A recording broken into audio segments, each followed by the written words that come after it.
出草屋前，九九心底回想着李长寿刚才的那声话，美貌绝对排行前3。九九的嘴角不自觉地就扬了起来。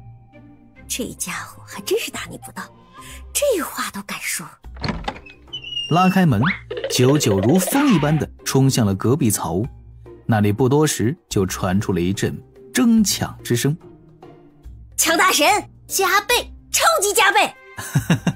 这局大神是灵娥，师叔与我是小仙，超级加倍，当前已经12颗灵石。嘿嘿，出手吧，小灵娥，本师叔有17张牌，你今天还能秒我不成？夜深人静时，李长寿负手离开了草屋，小师叔和小师妹都喝了一点酒，此时又在床榻上呼呼大睡。他负责关门开阵，免得2个人明日清晨时狼狈的模样被旁人看去。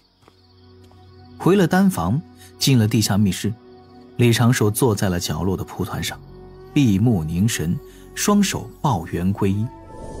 在双掌之间，一团橙红色的火焰缓缓凝聚，而后被射入体内，开始慢慢游走，断住他的元魂道躯。一朵朵9瓣莲花在他的身周缓缓旋转，此时这些莲花已经有拳头大小，其上的纹路无比清晰，所运之道也已经趋近于完善，玄妙道运飘渺无定。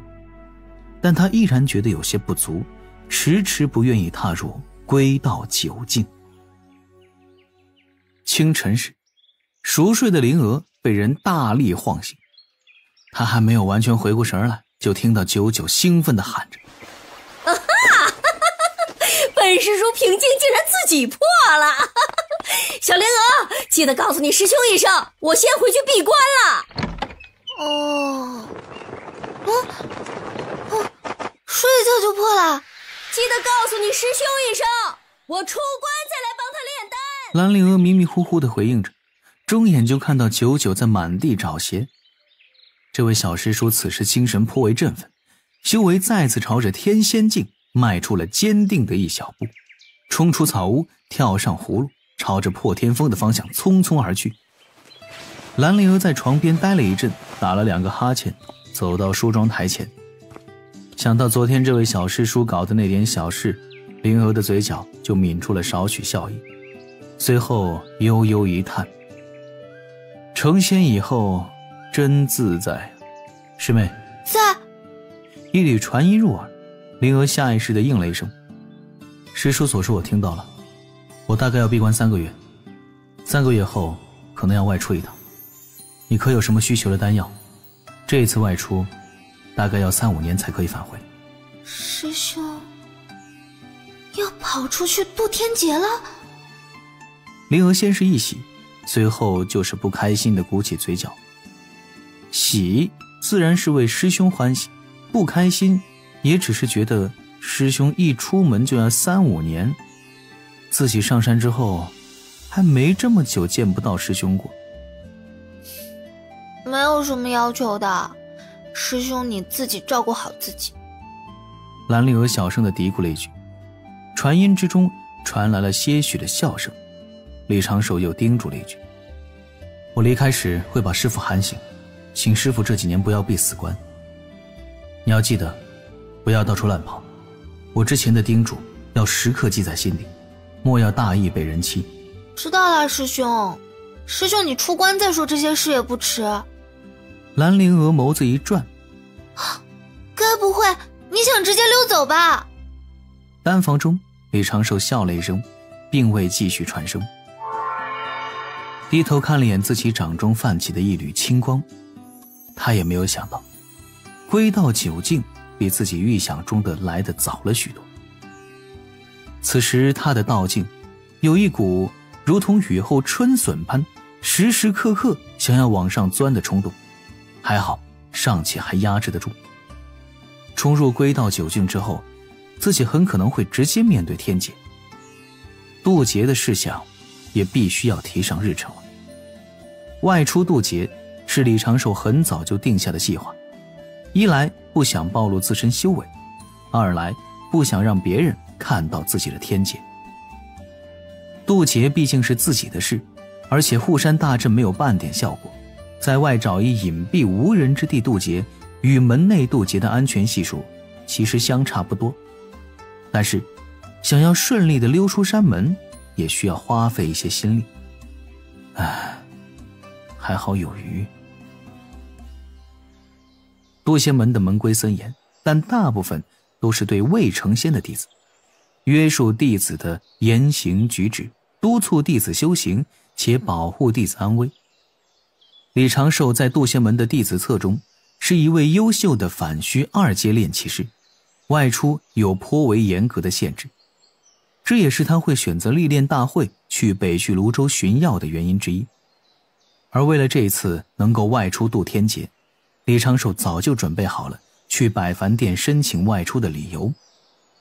门人弟子都可以有一次的归乡扫墓，踏入仙门也就与俗世没了牵连，本该完全断绝联系。可是人心都是肉长的，道心也有红尘劫。人族先贤推崇忠义礼孝，以此教化万民。炼气士虽然脱离俗世，对生养自己的父母不能行孝惜钱，也该去扫墓祭拜。渡仙门在这一方面接近了许多中神州大宗门，做得非常不错。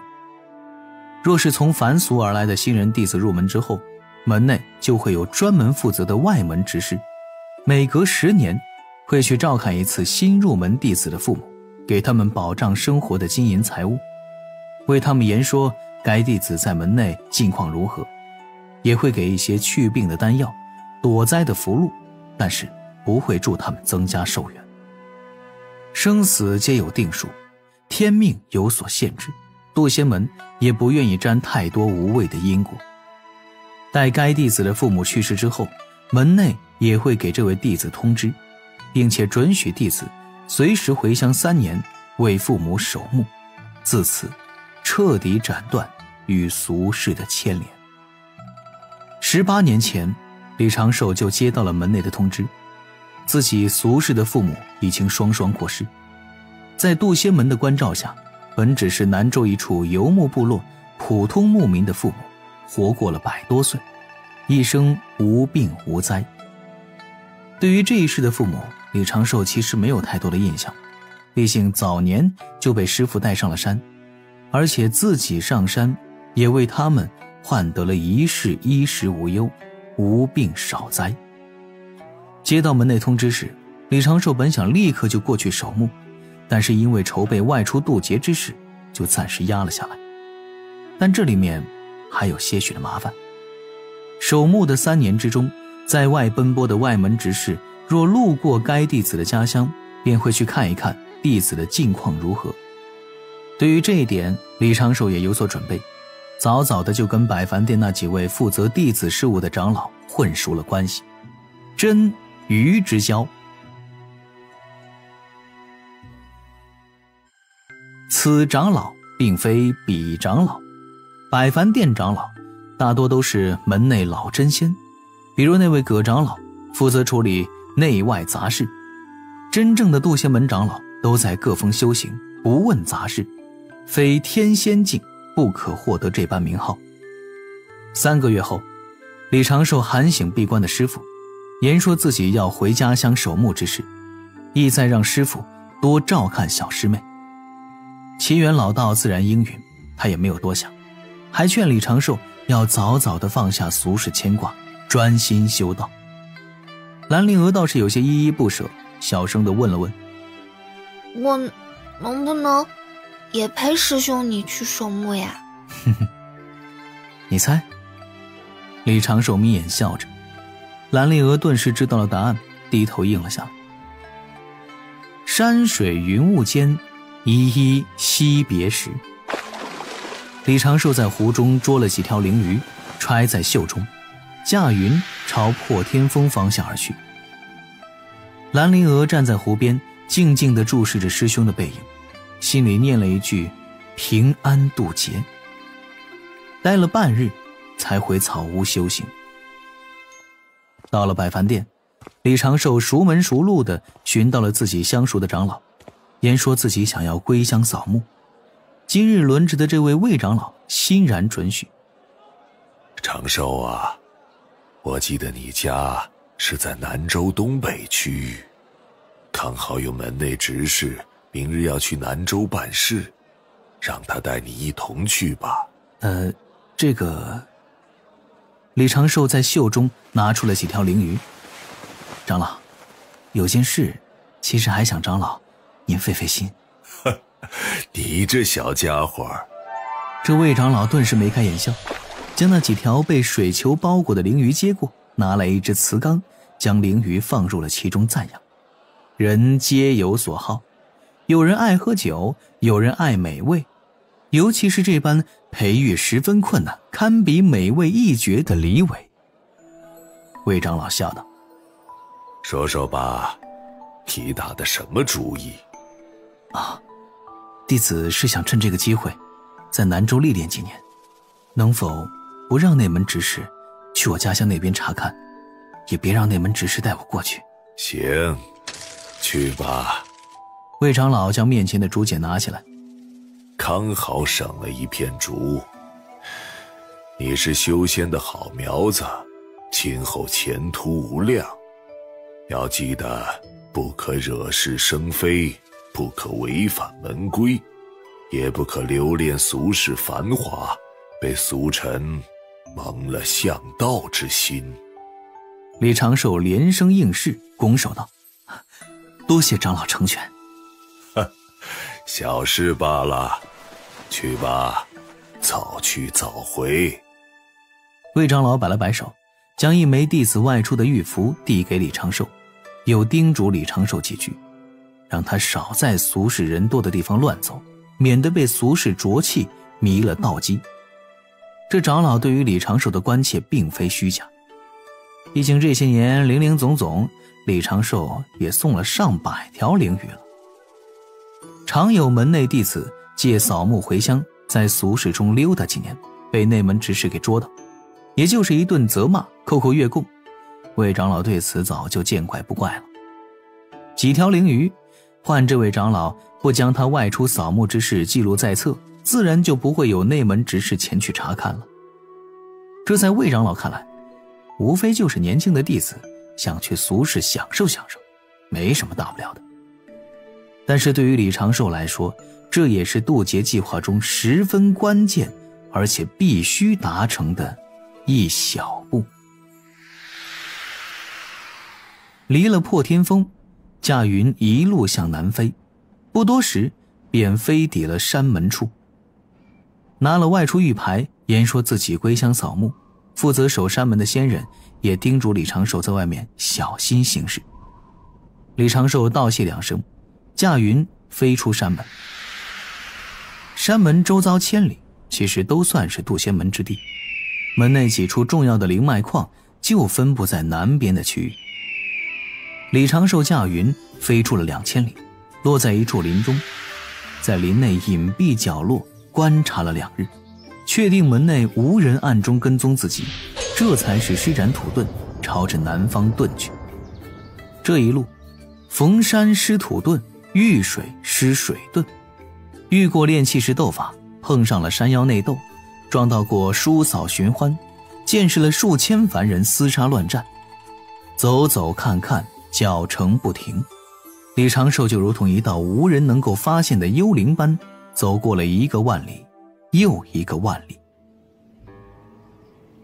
半个月后，南赡部洲东北部，距离东胜神州不远处的一处草原，李长寿按照门内给的信息，顺利地找到了在一处山坡上的父母之墓。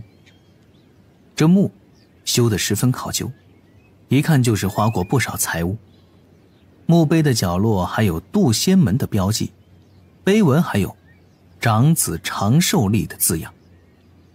坟前生了不少杂草，李长寿取出一把短刀，将坟墓周遭细细地清理了一遍，随后就跪在墓碑前，奉上路上准备的瓜果鱼肉，烧了2卷黄纸，上了3炷清香，磕了4个响头，心底少了一份羁绊。而后他在这时父母坟头不远处找了一个不起眼的角落，在其内打坐修行，算是为二老守墓。7日之后，李长寿再次准备踏上行程，赶往自己预选的渡劫之地。所选何处？其实就在东海，但是在南赡部洲段的东海。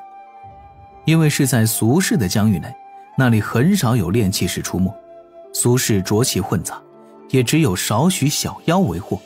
人族的气运大多都汇聚在南赡部洲俗世，怕碰撞人族气运，龙宫在那儿也没有什么驻兵。俗世边缘茫茫大海，找一隐蔽不起眼的小岛就是最好的渡劫之地。